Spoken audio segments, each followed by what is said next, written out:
بسم اللہ الرحمن الرحیم باب صدق الایمان و اخلاصه دے باب کے منتداخی چکل انسان ایمان قبول کو اللہ و داغ رسول و منل اس پکار دارے چے دے خپل ایمان خالص اساتی دا منافقان غند ایمان نہیں توحید سرا شرک نگڑی دا اللہ ذات کے و صفت کے بل سوک نے شریکی ریاکاری ہم نہیں مقصد اور دا رسول اللہ صلی اللہ علیہ وسلم دا فرمان بردار مطابق دا ایمان پا تقاض و عمل کی یعنی پا یو کافر کے و پا مسلمان کی بنیادی فرق دارے چه کافر د خپل اختیار خاون دی او مسلمان د خپل اختیار خاون نہیں مسلمان آغا سکی کم چورتا اللہ ہوئی او آغا سنکی د کم نے چه اللہ منی کئی آغا سکی کم چورتا رسول اللہ صلی اللہ علیہ وسلم ویلی او آغا سنکی د کم نے چه آغا منی کلی دیتے اخلاص ہوئی پدے کی ریاکاریم نہیں پدے کے بناوٹم نہیں پدے کی بیوانیم نہیں خلق تا خودلم نہیں او دا نہیں چه دا قول او دا فعل پمیس کے دا کار او دا وینا پمیس کے تضادی ایدہ پارا دے او مشہور حدیث پیش گئی سیدنا عبداللہ بن مسعود رضی اللہ تعالیٰ عنہ اگر فرمائی لما نزلت الذین آمنوا ولم يلبسوا ایمانهم بظلم اولئک لهم الامن وهم مهتدون دایت کریمہ نازل شو جنت توا خلق زی نیکان دا اللہ پنی زاغ دی مومنان آغ دی چی ایمان راوڑ دے ولم یلبسو ایمانهم بظلم او نے دے شریک کڑے دخپل ایمان سر ظلم یعنی چی ایمان راوڑ دے نبیس قسم ظلم نرے کڑے تو کدایت دا مانا واغستی شنی بیا خودیر لویا مسئلہ وی مسئلہ دارا چه انسان خو کلا کلا پا زناور ظلم کئی کلا پا اولاد ظلم کئی کلا پا پلار مور ظلم کئی بلکہ بعض خلق پا زانم ظلم کی آغا کار کئی کم چه در پارا نقصان دہی پا دنیا کم نقصان دہی پوئی گی پا یو سیز چه دا کار ما دا پارا نقصانی دے مثلا بیمار دے بعد خوراکونے پہ ڈاکٹر بنکلی دے خوری دا خم ظلم دے بخپل زان بخپل لاس بانے اخپل زان تبایت رسی تو کدایت دا مطلب شی نو ظلم خو ہر سوک کئی سن صحت کی گئی کل سڑے زد و عناد کراشی نو ظلم کی کل دا خپل حق دا پارا پجا ظلم گئی تو چې کله جنت ته صرف خلق زی چې هغې ظلم نه دی کړی نو دا خو ډېره مشکله شو شق ذلک علی المسلمین په دې وجه دا خبره مسلمانانو باندې ډېره ګرانه ولګېده د هغې وجه دا نه وه چې ګنې صحابه کرامو ظلمونه کړي خو هیڅ ظلم نه کول دا ډېر ګران کار دی انسان خو انسان دی مخلوق دی سن صحد پورے ادن ظلم کی گی پدے وجہ صحابہ کرام و خدا حکم دے گران معلوم شو چدا بس کی اس سے کل سوال راشی داغی پا دین کے ناغی خپل عقل نہ چلے زمانگ دخل کو مرض دا ہے چدے و پوئیگیم نا خپل عقل بچلے کپوئے دی نا خپل عقل چلی او کنا پوئے دی نا خو چلی چلی تو دین پا معاملے کے پکاردارے چه سڑے دپو ایک کس نہ سوالو کی انما شفاء العی السوال یو سڑے نا پوئے دے داغے علاج دارے چاگئے دپو سڑ نہ تپوسو کی پوئے چاہتا ہوئی قرآن مجید افرمائے دی فاسألو اہل الذکر ان کنتم لا تعلمون کتاسو نہ پوئے گئے نہ دو ذکر والو نہ تپوسو گئے ذکر اغاصل کی ویلی شی قرآن مجید تا ہادا ذکر مبارک مطلب قرآن والا نہ تپوسو گئے ہر چاہاں تپوس نہ گئی خلق چا چې قرآن او حدیث نه ویلي د خبرې په جواب نه پوهېږي اوټ پټانګ خبرې کوي. رسول الله صلی الله علیه وسلم چې ژوندی دی نو صحابه کرام هغه نه تپوس کوي. فقالو یا رسول الله، هغې ویل ای د الله رسوله، اینا لا یظلم نفسه، که نور ظلمونه کوي او که نه کوي خو بار کې په خپل ځان خو کله سړی زیاتې وکړي که نه، مونږ کې کم یو دی چې په ځان زیاتې نه کړی. مطلب دا دی چې کله سړی په ځان زیاتې وکړي دی هم جهنم ته ځي. بدپریزي وکړه بالفرض ظلم یې وکړو، نسوار یې واچول بالفرض نشه یې وکړه، دا ظلم دی په خپل ځان. په باقي څیزونو کې فایدې نه وي، سراسر نقصانات دي. لکه نسوارو نه د خولې کینسر جوړېږي، کولمې په هغې تباه کېږي، لیکن دا یې باوجود ډېرو خیال خلک نسوار کوي، دا ظلم کوي ځان باندې. سګریټس کوي یو سړی پیپړه کې اوبه کېږي د هغې د وجې نه، ولې کوي دا ظلم ځان سره؟ ډېر شی مظالم داسې دي چې هغه انسان په خپل ځان کوي. نو که دا مراد شي چې چا په خپل ځان ظلم کړی دی جهنمي دی، نو دا خو ډېره ګرانه شو. قال لیس ذلک، نو رسول الله صلی الله علیه وسلم فرمایل دلته کې د ظلم نه دغه ظلم نه دی مراد.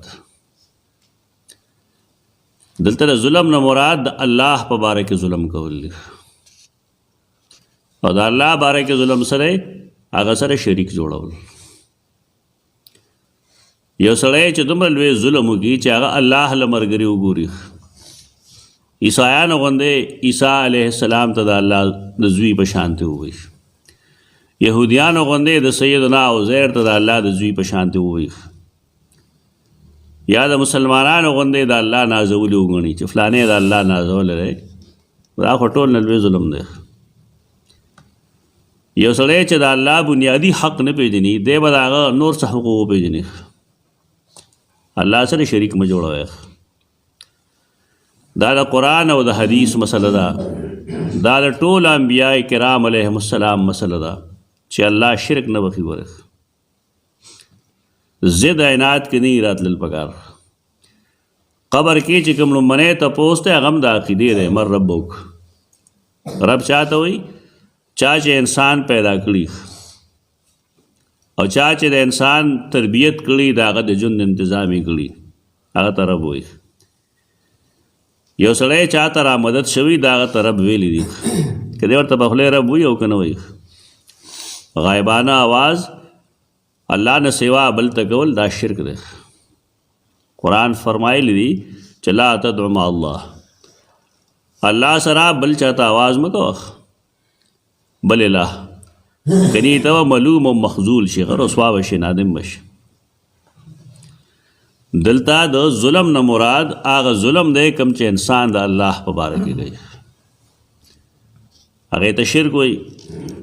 قال لیس ذلک، نه هغه وفرمایل دغه ظلم نه دی مراد، انما هو الشرک، دلته کې د ظلم نه مراد شرک دی. الذین آمنوا ولم یلبسوا ایمانهم بظلم اولئک لهم الامن وهم مهتدون. امن هغه چا لپاره دی چې هغه شرک نه یې کړی، د الله غوندې محبت یې چا سره نه یې کړی، د الله غوندې د چا نه یې یېرېدلی،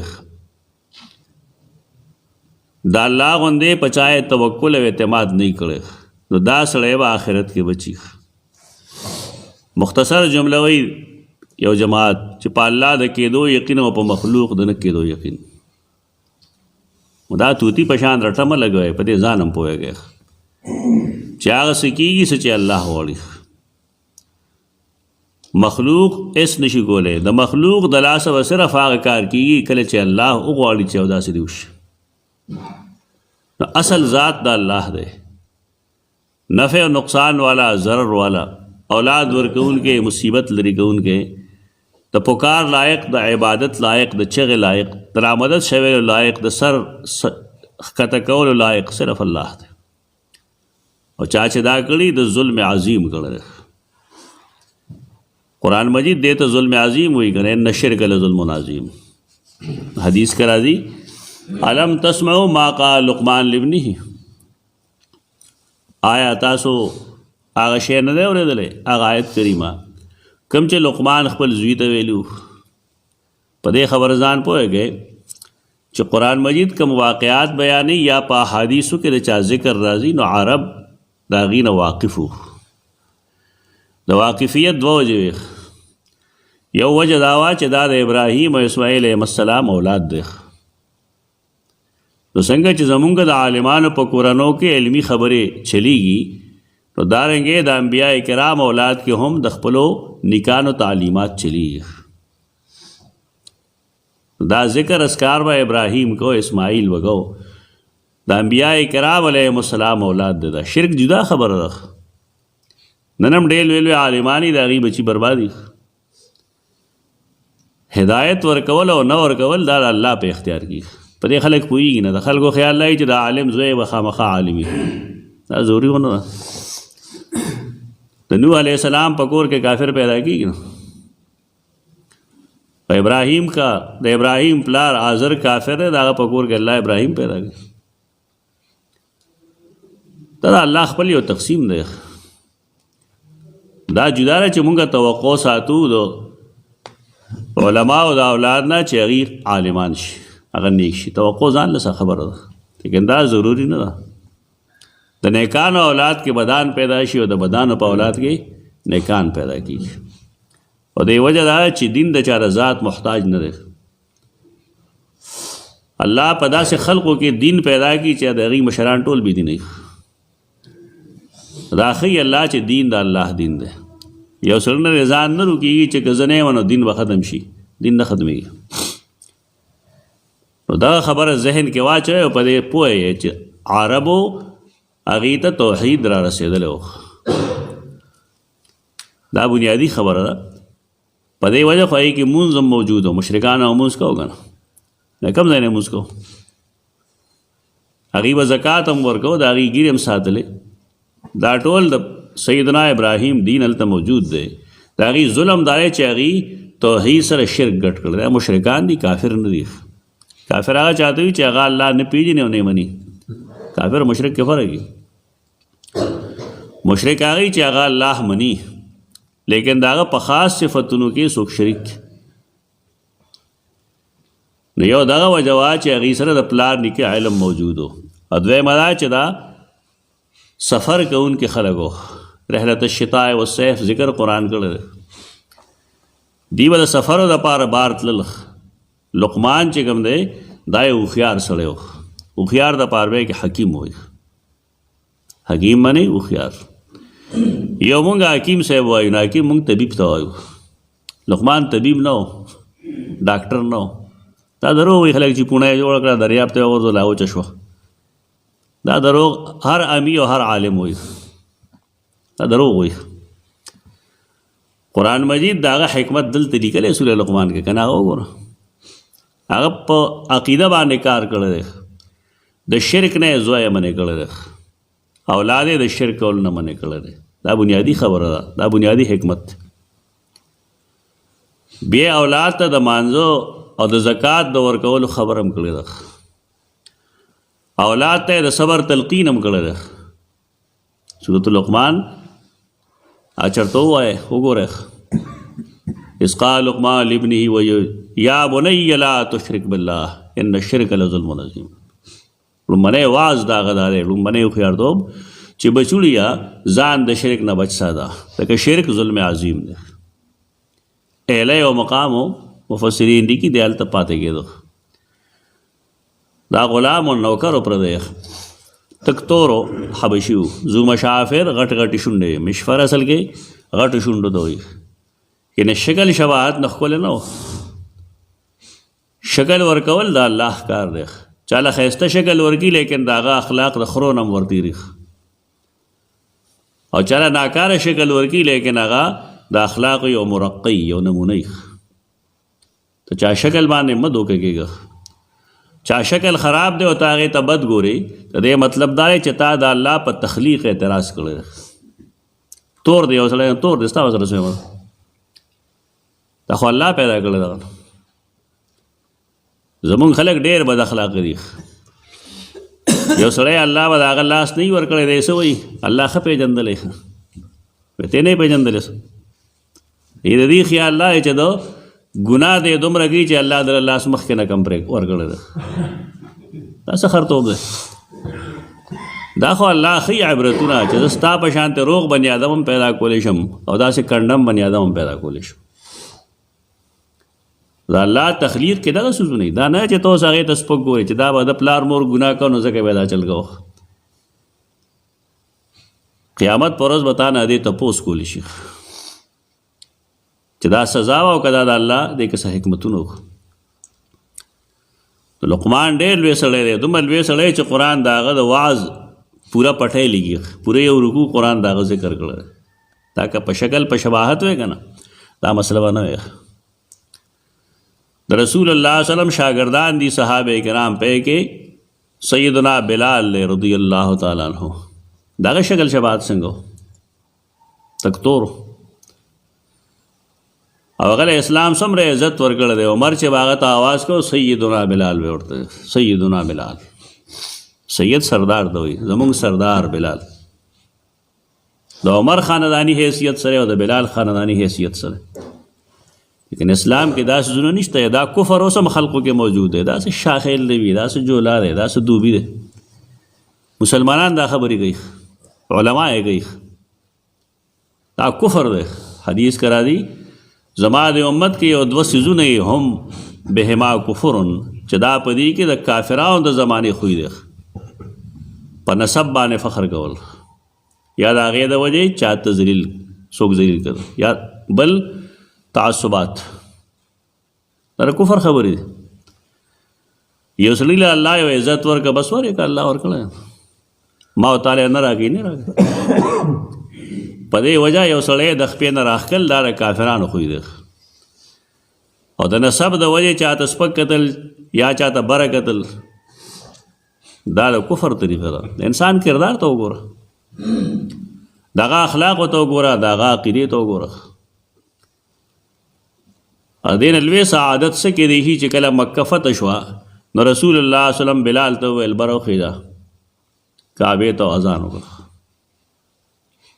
په دې هغه خلک پوهېږي چې دین پېژني. ستاسو په خیال کې بانک څه شی نه دی که نه؟ یو سړی مؤذن دی نه خو د الله داعي دی، مونځ ته دعوت ورکوي. دا عظیم الشان سړی دی. بلال عظیم الشان سړی دی. په دې باندې کفار پوهېدل، نغی خندنې وکړو چې ده ته د تور کارغه نه علاوه بل څوک نه میلاوېدل. دا د هغې کافرانه خوی دی. نن هم ډېر مسلمانان به دا حرکتونه کوي.